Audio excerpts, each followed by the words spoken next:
Ei, ei, oi, oi, oi, gente boa de Deus, queridos e queridas. Uma segunda pergunta aqui no Caio Responde é: Caio, você concorda que a igreja brasileira hoje é mais paulina que cristã? Não, ela só é paulina no que diz respeito a usos e costumes que arrancaram de Paulo, como eu expliquei quando eu falei a resposta anterior a esta, sobre Jesus, a chave hermenêutica, também para Paulo e também para ser usada como filtro para o Novo Testamento e para todos os apóstolos, eu expliquei. E de modo que não.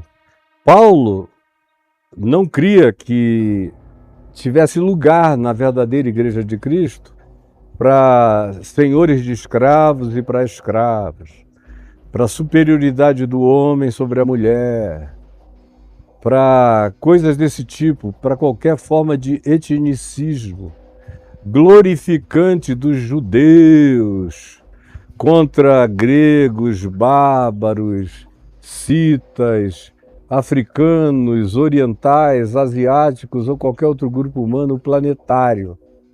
Para Paulo, o judeu não tinha nenhuma vantagem nesse sentido, exceto a vantagem de ter sido por meio daquele labirinto de perversidade da história de Israel que eclodiu o Cristo de Deus, Jesus. E exceto pelo fato de que houve inúmeras profecias que apontavam nessa direção do Cristo de Deus, Jesus. Para ele, a gente tem que entender Paulo também do jeito que a gente entende Jesus encarnado. Ora, conversando longamente com meu amigo John Stott, foi um dos maiores teólogos do século XX e um dos mais bíblicos da história da Igreja ocidental, no meio da floresta amazônica, algumas noites, a gente conversou sobre o livro que ele tinha acabado de escrever, a Contracultura Cristã, sobre o Sermão do Monte. Eu tinha lido o livro com todo o amor umas 2 vezes. E é um tomo grosso, um livro rico de informações, e eu li com todo carinho e amor, já era meu querido, eu já o amava há muito tempo, e depois ficamos amigos, de modo que para mim era um prazer inenarrável, usando uma palavra cansativa. Pois bem, mas no meio do mato, lá na floresta amazônica, no barco, em pleno Rio Negro, a gente conversou várias vezes. E até o dia em que eu falei para ele: olha, na realidade, com todo o amor do meu coração, eu achei o livro lindo, mas achei que você deixou de fazer uma única pergunta que responderia a questão inteira. Se Jesus é o Verbo encarnado de Deus, como é que ele viveu, porque ele não era esquizofrênico, nem fariseu, nem hipócrita, como é que ele viveu cada coisa que ele ensinou?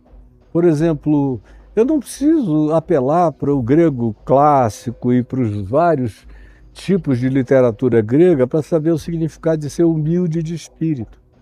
É só olhar para Jesus, como ele foi humilde de espírito, quando se diz, ele mesmo diz: eu sou manso e humilde de coração. Como é que ele praticou humildade? E aí você fica sabendo, como é que ele aplicou mansidão? Olha para a vida dele e veja como é que ele interpretou mansidão, já que ele não era esquizofrênico, hipócrita, fariseu. Como ele manifestou mansidão? Como ele manifestou ser um bem-aventurado que chora? Porque tudo que ele ensinou, ele encarnou, ele viveu. E foi assim, vivendo, que ele também, sob todas as perseguições, olhou para o céu e exultou do Espírito Santo, porque aquelas eram realidades concedidas para entendimento por parte do Pai que está celeste, do Pai Celeste, para aqueles que têm um coração humilde, simples e quebrantado. Eu não preciso ficar estudando o que os acadêmicos gregos falaram sobre o significado de perdão, a palavra perdão, nem os teólogos da igreja, nem nada disso. É só ver como Jesus perdoou e como ele tratou aqueles que ninguém perdoava, como ele incluiu aqueles que estavam definitivamente marginalizados Isso revoluciona e chama para um nível muito mais dramático e visceral o Sermão do Monte e todas as outras coisas nele concernentes.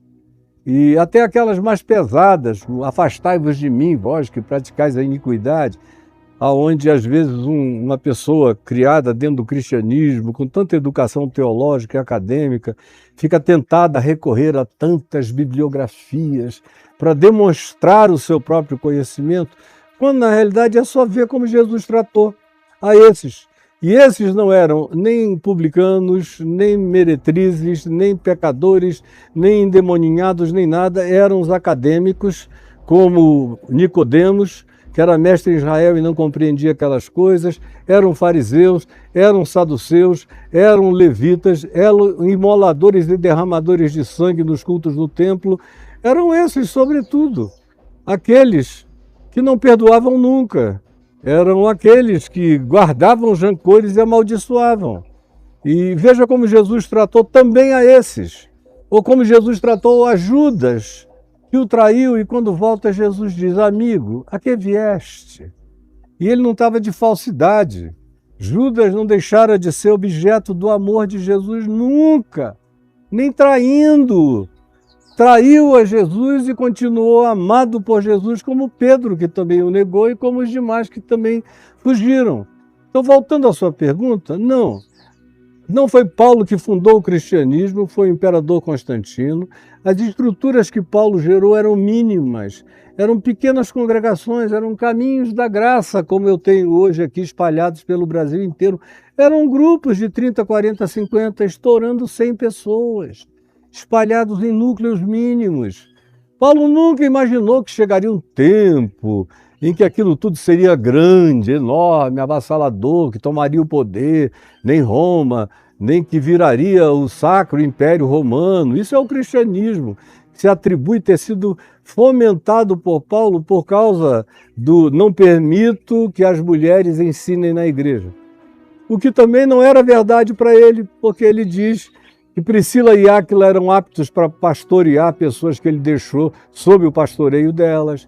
Se você lê em Romanos 16 a quantidade de mulheres que ele menciona como sendo gente com conhecimento e com ministério apostólico anterior ao dele, e ele faz coisas variadas. Para aquele grupo específico, onde havia mulheres falando barbaridades, quase como feiticeiras pentecostais falando loucuras, ele dá um conselho peremptório que aí se universaliza para todo lado e que foi muito conveniente para o cristianismo constantiniano. Aí Paulo fica com as costas dessa largura, porque o próprio Paulo, para ser compreendido, a gente tem que aplicar a chave hermenêutica, porque o que sobra de Paulo, depois que você aplica a Jesus a chave hermenêutica, é o suprassumo do evangelho do Cristo eterno, não o ensino do Jesus histórico. Paulo se dedica ao ensino de coisas transcendentes e do Cristo que habita agora o coração,